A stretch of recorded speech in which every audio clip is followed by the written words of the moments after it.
Morning. Bakit may mga malaki ang grupo, maraming tao, maraming mga leaders, mga nag-handle ng hub, pero hindi kumikita? Kasi sabi, 'di ba?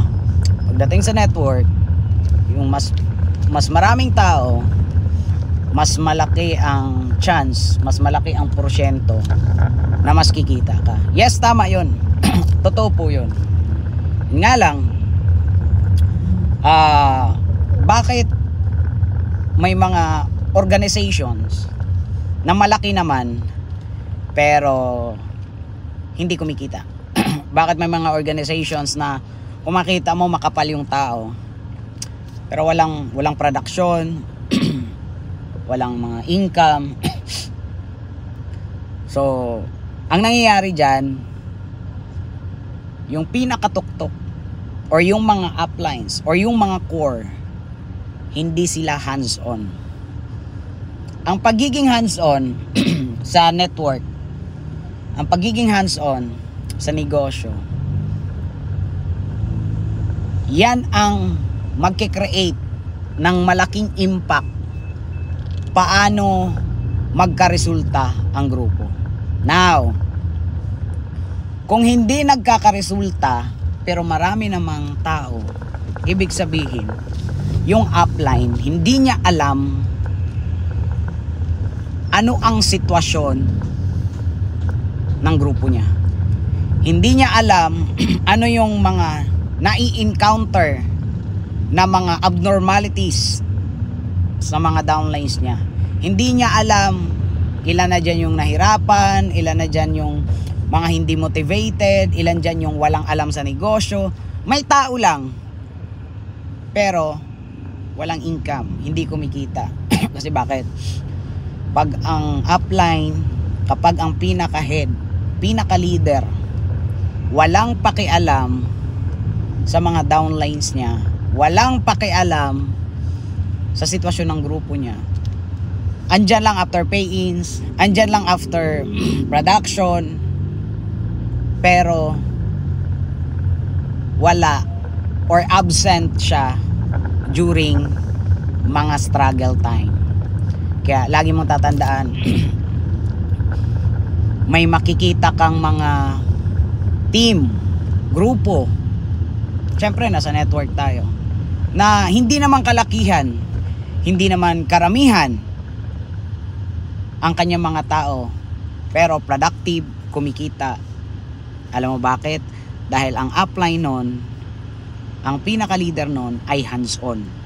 Hands-on sa grupo niya, naiintindihan niya yung mga tao niya, nakikita niya yung mga tao niya, alam niya paano gumalaw yung grupo niya, alam niya yung in and outs ng network niya. Alam niya yung in and outs ng bawat team niya. Ibig sabihin, nakikita niya, bumabagal ba ang network? Tumatagal ba ang network? Gumaganda ba ang takbo? Hindi ba gumaganda ang takbo? Nakikita niya. And with that, kapag well monitored mo yung team mo, yung grupo mo, kapag may sitwasyon, mabilis mo lang siyang solusyonan. Kasi bakit? Alam mo eh. Pero kung hindi mo alam, magugulat ka na lang. Mauubos yung grupo mo, malalagas, may mga malulupit sana sa organizations mo, may mga kakaiba sanang mga potential sa ilalim, pero nawawala because of ang upline hindi hands-on. So kung ikaw ngayon upline ka, dapat hands-on ka. Kung ikaw ngayon upline ka, dapat hawak mo yung team mo, hawak mo yung grupo mo. Dapat may pakialam ka sa sitwasyon nila. It's either gumanda ang takbo ng network nila or pangit yung takbo ng network nila, andyan ka para sa kanila. Andyan ka to troubleshoot every time na magkakaroon ng mga situation. Kasi bakit? Yan ang trabaho ng upline. Trabaho ng leader yan. Na mag-troubleshoot ng mga problems. Magiging solution maker sa mga problema na pinagdadaanan ng team. Yan ang trabaho ng upline. Okay? Hindi porket nasa networking tayo, ang nasa isip mo lang ay magkaroon ng pain, magkaroon ng production, etc. etc. Kasi hindi lalakas ang production kapag mahina yung mga tao. At hindi lalakas yung mga tao kapag walang tuktok, walang leader na nag-guide sa kanila.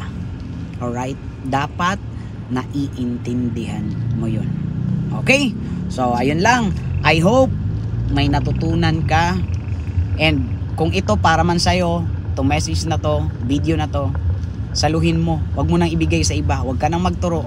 Saluhin mo kasi para talaga to sa'yo. Para mag-grow ka, mag-grow network mo, mag-grow ang buong team mo. Alright? So, ayun lang. Thank you so much and God bless.